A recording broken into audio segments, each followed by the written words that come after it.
Hey guys, and welcome to the Pixel Party. It's just me and Jason this week. Yep. Nice and cosy. You've got notes, I haven't. I haven't got notes. Oh, well, you don't have notes then. Okay. But we know what we want to talk about. Yes. It's a weird thing that me and Jason, more me, but I involved Jason with. This kind of like misconception people have with like animated videos. Mm-hmm. So like the way people react when you say you've watched a certain thing, or so like one example in my head would be, you know, if I say, hey, I really love anime, and then they're straight off, if they don't know what anime is, they're like, what do you mean? Like, for me, that's fine because I know what it is, and I've watched anime series like Attack on Titan, like Death Note, which are amazing. Yeah. But I imagine for someone that hadn't seen them before, they automatically assume you mean hentai. Yeah. They automatically assume you mean like cartoon porn, and it's like, no. And even if it's not cartoon porn, it's cartoon that's not designed for adults. Yeah, it's weird because like anime, I find when I watch it, is definitely aimed at like a older audience. Yeah. Some of the content in it is quite graphic at times. Like a lot of the time. I mean, Attack on Titan, it's very graphic. So gruesome. Like yeah. people getting their heads bitten off by giants and stuff. Blood and gut score. Yeah. It's weird. So like, it's just like people always assume like because it's animated, there has to be something like strange and different about it, and it's really easy to judge straight away. I think as well, some people don't appreciate just how much work they have to put in, and actually, sometimes from some of the things I've seen, the animes are better quality than shows which are shot, you know, sort of real life footage. I don't know, maybe it's because it's hand drawn, they were to put that passion into it, but it seemed to come across a lot more thought out. Because I always like to think I'm quite open minded, but then what was it? I was watching a video and someone was, I think it was a PewDiePie podcast with Cinnamon Toast Ken, and he was talking about sitting down watching My Little Pony Friendship Forever with his daughter, right? Yes. And he was saying to PewDiePie that he actually, you know what, it's actually worth watching because it's actually quite funny. But you've started watching it. I've watched the first 5 episodes. You recommended it to me, I watched the first episode, and I was actually, well, I think it was the thing I said to you, pleasantly surprised. Yeah, like it's not something I would go out of my way to watch. Yeah. I was just very intrigued because the main audience that actually watch My Little Pony, even though it wasn't initially aimed at them, are men aged between 24 to 32. Yeah. And they collect all the ponies and everything. Like, obviously I'm not like, I'm going to be a brony, whatever they call it, but I found it very, very entertaining. The interesting thing is that one of the main audiences isn't actually 10-year-old girls or anything, it's actually grown men. Yeah. So I was intrigued, and I've mentioned it before we started filming, it's probably because shows that are intended for kids aren't made by kids. Mm-hmm. They're made by grown adults. Yeah. That obviously have some sort of humour that they have that they throw in. And a lot of the time they do put in humour in there which is aimed towards an adult audience, which adults, like I don't know, parents at home saying the children will get, whereas the children, straight over their head, they'll just laugh because it may seem funny, but they won't actually understand what it actually means. Yeah, watch My Little Pony Friendship. Rainbow Dash is hilarious, absolutely hilarious. Who's your favourite character? Rainbow Dash is so funny. I like the little dragon. Oh, I just like that. He's quite funny. Yeah. It's funny as well. There's, I don't know, you've only watched the first episode, haven't you? But he has this, because obviously he's male. Mm-hmm. And then like the majority of everyone else is female. Yeah. And he does this like kind of like typical boy thing where he's like, girl stuff, and he argues with the cowboy kind Applejack. Yeah, Applejack. Yeah. And they all have tickets to go to this gala, and then he's sort of like, oh, why don't I have a ticket to go to the gala? Even though like it's a, you know, and then he gets a ticket and he goes, yeah, and then everyone past and sees it and he goes, I gotta go to this lame girly thing, God. but yeah, and you were mentioning as well, well actually you said Martin. Yeah, I'll take credit for this. For any viewers at home, one of our managers, Martin, made a very good point that Disney films, which are primarily aimed towards children, if you think about it, Disney, and yet if you actually watch them and you keep your eyes open, you'll see so many inappropriate and just really outrageous things that aren't aimed for the children. I mean, it goes straight over the children's head, but the parents will get it, and that, I think, is probably what makes the Disney films so watchable. The fact that a parent can watch it and have a good laugh as well as a child. Disney films can be really dark in points as well. Like The Lion King, man. That's like scar and everything. Murdered. Oh man, I went to see that in 3D when they released it in 3D at the cinema, and I was so glad I had my 3D glasses on because I forgot how sad it is where Simba's just like, Dad, you gotta wake up, Dad. Come on, gotta get up. You cried in a cinema. I was like, oh my god! I totally forgot how sad that is. It's upsetting. Don't look at me like that. You part. Yeah, I'm sorry, I don't feel it. Oh come on, there must be some sort of. Yeah, no, it is sad. I mean, I was gonna say the 3D doesn't work with me because I've got a lazy eye, hence glasses. So therefore, the depth perception with the 3D glasses doesn't work. Right. Okay. Doesn't work. I'd actually have to watch a real lion cub trying to bring its dead. Cecil, for example, with some animated stuff as well. I feel it's hard for it to stay. What's the word I'm looking for? Updated. So like a lot of animation, it's hard to like say. Like Disney for some reason, it just stays like relevant. Lion King, Snow White, Seven Dwarfs, Bambi. I'm just thinking of all these things off the top of my head. They're not necessarily points. You could go back and watch them now. Yeah. And they're still high quality. I think it comes down to the core plots of the films are things which happen in everyday life. Yeah. It's something which isn't going to change, really. Like, for example, like Bambi with the mum being killed. It's the mum, isn't it? Yeah. But there are kids out there who will have a parent figure who's dead, and they'll feel some connection to that. And that's not going to change with time because people die a lot. And then I went back and tried to watch the X-Men cartoon that I used to watch when I was a kid. Oh, it's bad. Yeah. And what else? Thundercats. Yeah. You can't watch Thundercats. Like, just remember it was awesome, and then don't try and go back. It's destroy your own childhood, basically. Because like all these things that people think it was cool back in the day, and it's like, well, yeah, it was because we were kids and we didn't have a clue. And then you're an adult, and you're like, this is Cringe. garbage. Yeah. You got like this misconception there, like you remember it being awesome because you were a child that didn't really understand good content. Not because obviously it goes over. They just want to see stuff on screen, flashing lights, action. This and the other. They're not really story. Plot. Yeah. But when you get older, you want to watch something that's got more of a plot, and that's why anime and stuff is so good because even though it's animated and you think to yourself, wow, only kids watch cartoons, it's so well structured. But it's funny you say that because there's TV series that I would happily watch now still, which I used to watch when I was a lot younger, like Teenage Mutant Ninja Turtles, the animated series, not the live action because that was shocking. Yeah, sorry.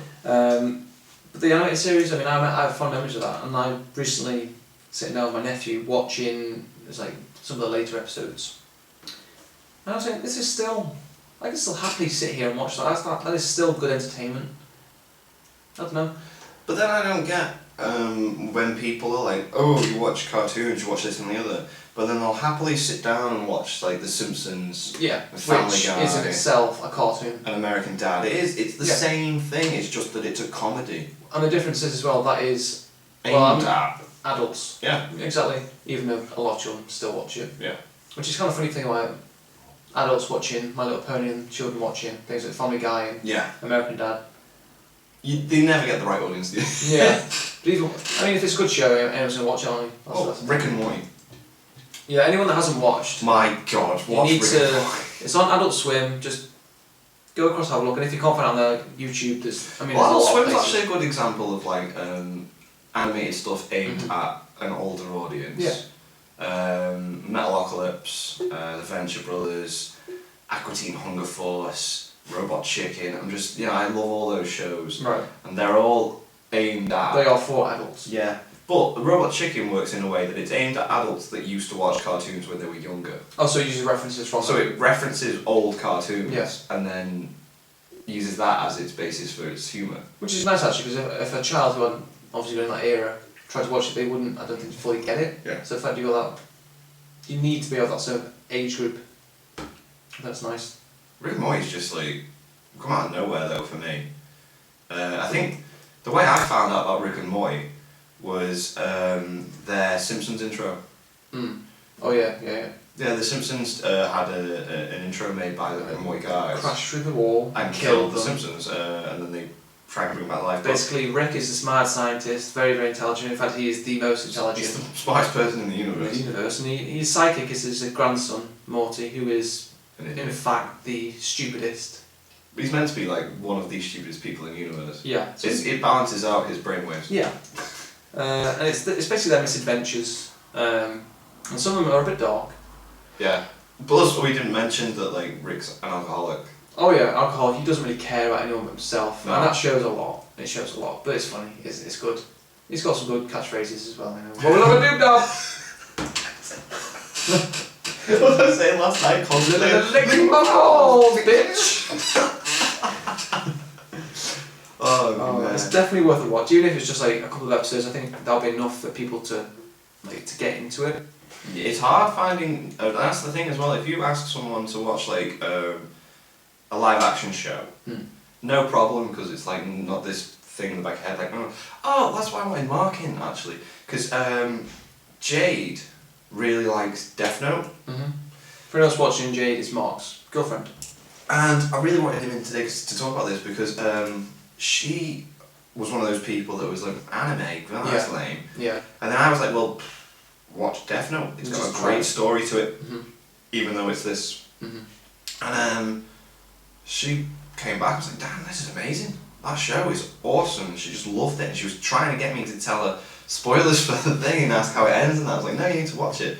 She loved it. And then Attack on Titan as well. Yeah, no. She's watching Attack on Titan. You got me, actually, to be fair, you started on Attack on Titan and Rick and Morty. Both of which I'm tremendously grateful for because they're both really, really high quality, great shows. I mean, Attack on Titan, it's been a while, hasn't it? Because the first series they made was a few years back. Well, I have seen the creators of Attack on Titan. Comic-Con? Yeah. Comic-Con. Got the autographs. Nice. And they did a Q&A panel, and the reason season 2 hasn't come out yet is because when they made season 1, they didn't know whether it was going to take off. Yeah. It's because usually when a show's airing, that's when you start production on the second series. So they didn't start any production whatsoever on season 2 because they didn't know whether it was going to be very popular. And then it was the most popular anime of the year.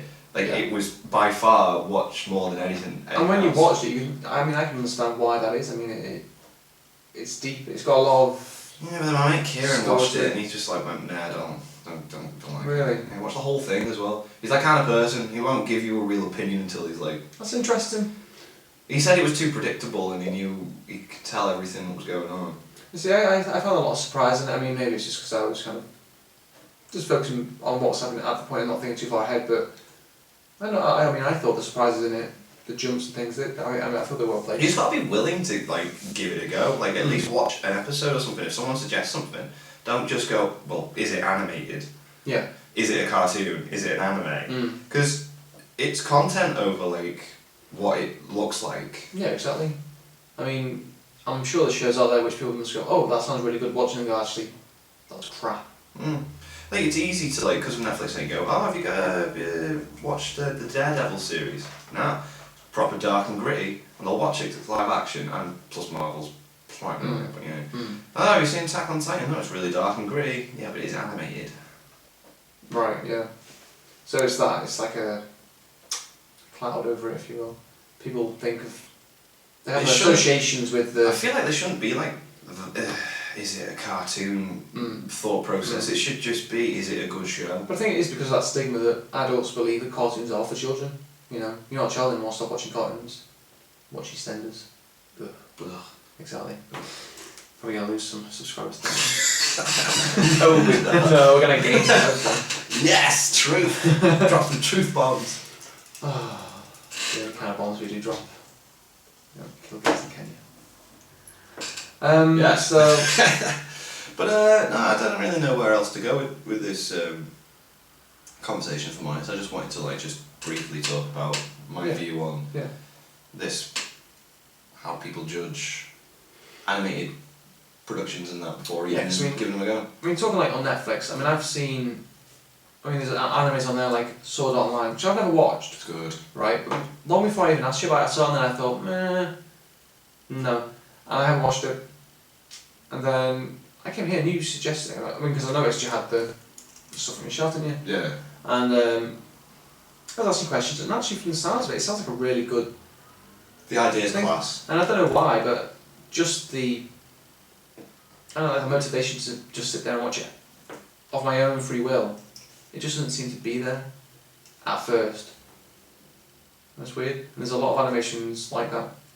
Yeah, they've started putting a lot more on there. In fact, I just go on Netflix right now. Sure, yeah. You can Just got this bit on.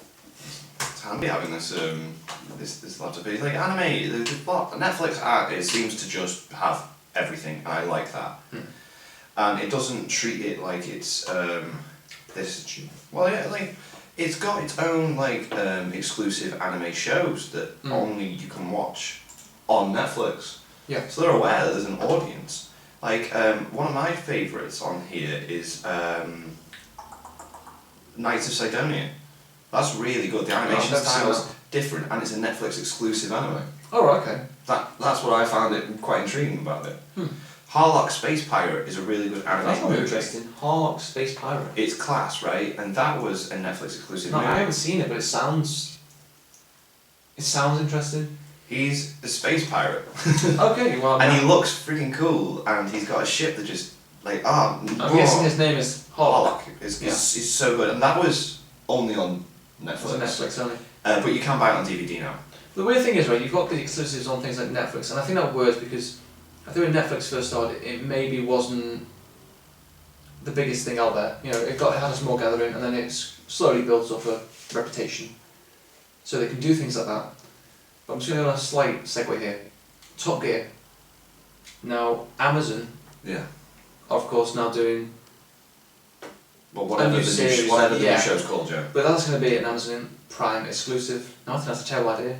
Because I don't think there's nearly as many people on Amazon Prime that are going to watch that as there are on Netflix. I mentioned this in a Pixel Party, I think.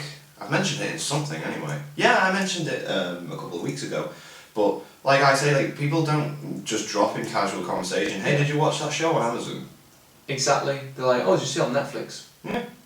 Or, oh, where can I see it on Netflix? They do some interesting stuff though. I'm still staying on this anime thing, I'm sorry. But there's a show called Space Dandy, there's a show called Kill a Kill, and there's something else on here, and they just added all the episodes on before even a DVD release. Maybe that was to gauge what kind of response. Like, obviously, Space Dandy I absolutely love, and Space Dandy? Yeah, it's a comedy set in space about a guy called Dandy who has a ship called the Aloha Hoi. Okay. A cat called Meow and a robot called CT that's a vacuum cleaner. And none of the episodes carry on from each other. They're all. It's just random. You think to yourself why, and then the last episode explains it, and it's just like, whoa, okay. It's really good. It's really good. It's class. But yeah, like, because I went to Manchester Comic Con, and they were selling season 2, but it wasn't out yet to buy. Do you know what I mean? It's like you could only buy it there, but you can watch all the episodes on Netflix. So you gotta just pay for that sort of subscription, and you can have as many of them as you want. It's strange. I mean, it's like Adventure Time. I mean, there's another. I've never watched Adventure Time. No, I haven't. I love Adventure Time. I mean, it's on the children's network channels and things. Charlie keeps going on about it too. It is really, really fun to watch. I mean, I don't know, I think it is sort of geared towards children, but the humour is a lot more adult than like most other children's shows. I mean, they've got vampires and things in the Ice King, but the jokes are adult based. Borderline sexual, but they're what kids just wouldn't get. But the parents would watch it and go like, huh, you know, they'd get it. I'm pretty sure that like Adventure Time is on Netflix. Yeah, I think it probably is. And you know, it's got a huge following as well. Adventure Time. Oh, I'm very aware of how popular it is. Yeah, you've got Adventure Time here, 3 seasons. Yeah. And yeah, it seems to be highly rated. It's got 5 stars. So. Out of 5. Out of 5. Well, there you go. You see. I didn't realise. Wow, there's a lot of stuff on here that I didn't realise they had as well. Tintin. The old Super Mario Bros. Cartoon. Man, Tintin, man, 1992. Anyway, I think we should wrap up. Yeah. So basically, I think what we're trying to say is just don't judge a book by its cover. Or a film by its animation. Yeah. Basically. Thanks for watching, guys. Like, favourite, subscribe if you haven't already. And we'll see you next time. Bye. Bye.